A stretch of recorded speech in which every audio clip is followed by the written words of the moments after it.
Aqui agora indo até o meio-dia com você, com entrevistas e informações. Vamos agora, antes das primeiras informações, ao bom dia do nosso convidado de hoje, é o professor Aurélio Matias, que é professor, sindicalista, historiador, mestrando em Ciências Sociais, e eu convidei o professor Aurélio para a gente bater um papo exatamente sobre Juazeiro do Norte. O professor Aurélio tem inclusive um livro escrito, O Poder Político em Juazeiro do Norte, Mudanças e Permanências às Eleições de 2000, né? Um livro já publicado pelo professor Aurélio Matias. Está aqui conosco, professor Aurélio, seja bem-vindo e um bom dia. Bom dia, Tasso Araújo, bom dia, ouvintes, bom dia, o Ney. Espero a gente fazer uma boa conversa aqui, celebrando essa data importante dessa nossa cidade que tanto cresce, exemplo para o Brasil, que é o nosso Juazeiro.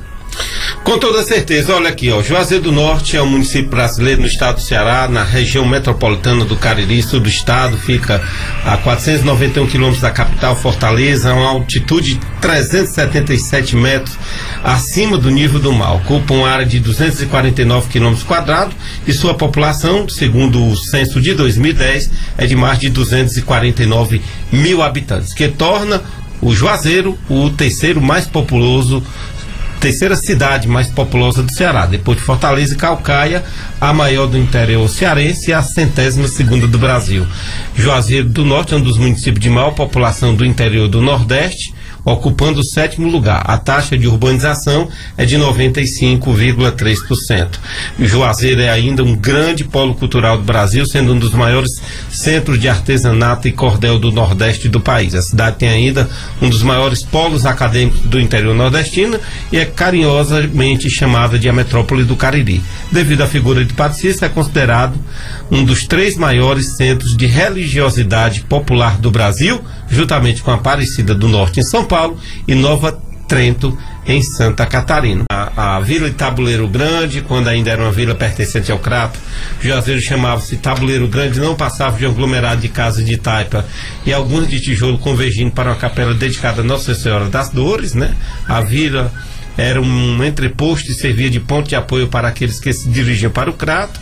No Natal de 1871, o Padre Cícero recebeu o convite para rezar a Missa do Galo no lugarejo. Era para ser apenas uma celebração, mas em 11 de abril de 1872, o padre retornaria a Tabuleiro Grande, acompanhado de alguns familiares, para se fixar na vila. Segundo o próprio padre, a decisão decorreu de um sonho onde viu Jesus Cristo e os 12 apóstolos sentados a uma mesa. Em seguida, uma multidão de peregrinos marcados pela fome e pela dor adentra no local.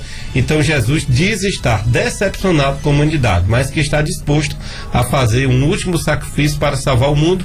Então vira-se para o padre e ordena: e você, Padre Cícero, tome conta deles. Com o lema cada casa uma oficina, cada oficina um oratório, logo que chegou, o sacerdote tratou de mudar os costumes profanos no local e tornar comum a prática dos sacramentos.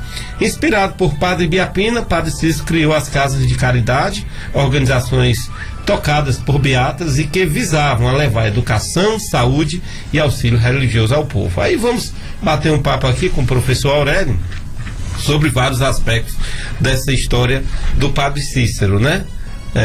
Tem também...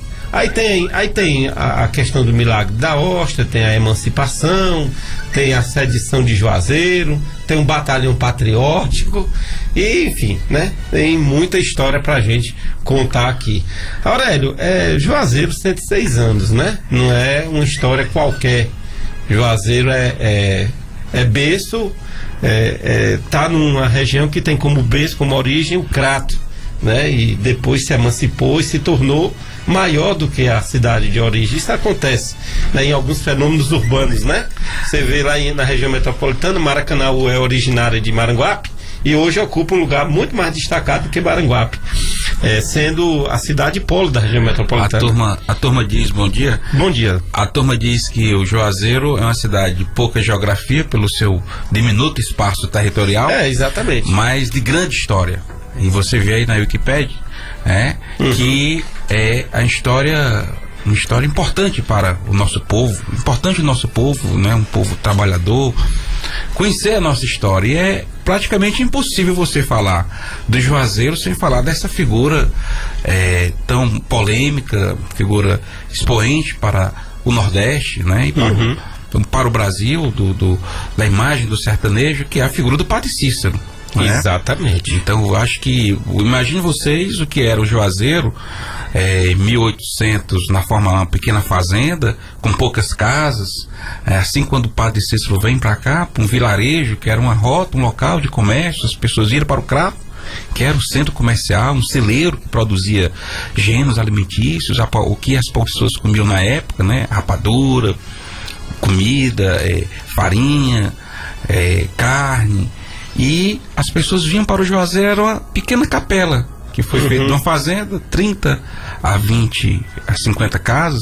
Os historiadores, Rafa de la Cava, por exemplo, o brilhante trabalho que ele fez, eu acho que é o mais significativo, o Milagre de Juazeiro. Isso, Rafa de la Cava. Rafa de la Cava, inclusive, veio aqui para Juazeiro, fez uma brilhante pesquisa, pegou tudo que tinha do Juazeiro, microfilmou na época e levou para os Estados Unidos. E fez uma tese, uma brilhante tese de doutorado, que eu acho o livro mais importante.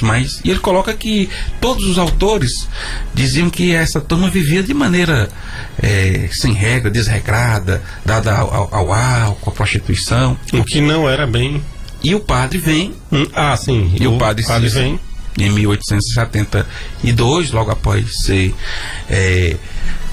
ordenado, e vai passar a mudar os costumes da cidade, né? De forma bastante moralista, bastante rígido, com aquelas palavras, né? Quem roubou não roube mais, quem matou não mate mais, pegando uma vida, e que vai ser todo o seu legado. Eu acho que a principal contribuição do padre, o seu projeto educativo, que ele educou as pessoas aqui do Juazeiro, baseado na oração e no trabalho. Em cada casa um altar, em cada casa uma oficina.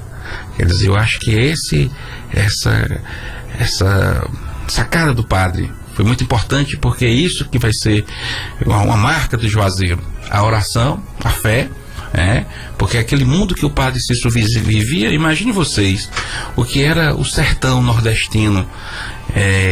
Se hoje nós vivemos ainda de certa forma um pouco abandonado, que a gente vê seca, miséria, fome, apesar dos últimos governos ter políticas públicas, mas a maior parte do tempo isso aqui foi abandonado pelo poder público. Você não tinha Estado organizado para socorrer. Inclusive, eu acho que o fato de Padre Cícero chegar em 1872 e se ter essa visão, as pessoas viviam assim ao léu, a não sei o quê, isso quer dizer, estava abandonado. Ele foi um organizador, ele também escreveu da vida social, né? Da vida social, política, econômica, escreveu contundentes cartas ao governo federal solicitando ajuda, para socorrer os milhares de flagelados que aqui vinham.